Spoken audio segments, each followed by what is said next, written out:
Peter Hoslin. I'm the Regional Director for Europe and the new markets of the Hong Kong Tourism Board. Well, good afternoon, and thank you for taking the time to speak to Breaking Travel News today.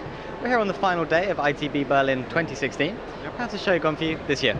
Oh, it's been superb. We came with a record group of our Hong Kong trade partners, a broad spectrum of the tourism partners in Hong Kong, hotels, travel operators, DMCs, hotels, attractions. And out of all of our global trade show activities, ITB is the pinnacle for us.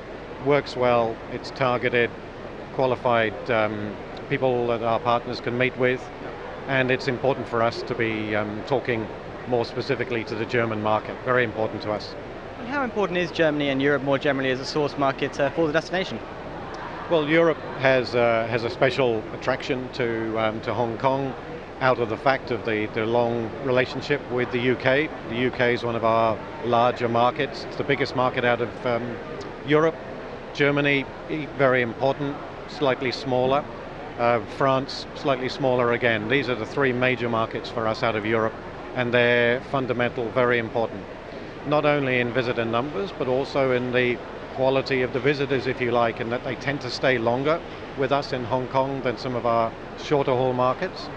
And they like to enjoy the various levels of experience of Hong Kong. They want to get under the skin of Hong Kong. And that's something that we spend a lot of time on cultivating and working on. It's obviously a very long haul market, as you mentioned, for European travellers. Do guests tend to visit just for a few days and then move on to somewhere else in the region, or how does it tend to work?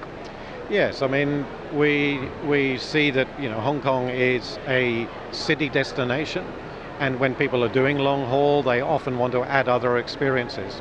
Now, Hong Kong gives them some fantastic experience, both as a city, but also there's a lot of elements of Hong Kong we're telling the German market about and the European market about that they don't always know about. So 60% of Hong Kong is green, it's natural. We've got some fantastic hiking trails and walks, cycling. We've got some great beaches.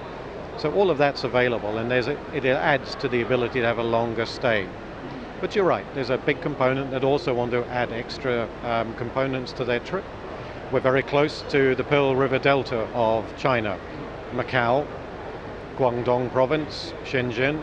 All of that has a lot of appeal for different elements of the European market.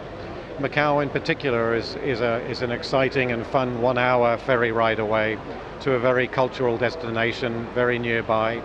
That's a very attractive component of what you can do in Hong Kong. So by visiting the Pearl River Delta, it makes it a more attractive destination, gives them more options, better value. We're into spring now, 2016. Are there any events on the agenda for the rest of the year that you're keen to share with our audience? Yes, look, I think one of the things that events that really has a great appeal for the European market is we have Hong Kong is very well known for its dragon boat racing. It's not only a cultural activity of Hong Kong, because it is steeped in Hong Kong's culture, but it's also a great sporting activity and a great fun activity. So we have a very big festival in June of this year in the harbour front of Hong Kong with the backdrop of that magnificent Hong Kong skyline with racing from around the world. We bring in teams. There are a lot of teams that come from around the world, including Germany, including France, including the UK, competing with a lot of fun. Aligned with that is a beer festival and an entertainment festival around it. It runs over a week. And then following on from that, we then have a wine and dine festival in November of the year. Again, very popular for this European market because it's our food culture, our wine culture is very strong in Hong Kong. Hong Kong's known as a gourmand destination, going from fantastic street food with great variety to 3-star Michelin or some amazing 1-star Michelin, which is some of the cheapest Michelin-starred restaurants in the world. Great street food, but Michelin quality. And all of that's focused around our food and wine and dine festival in November. Well, plenty to look forward to.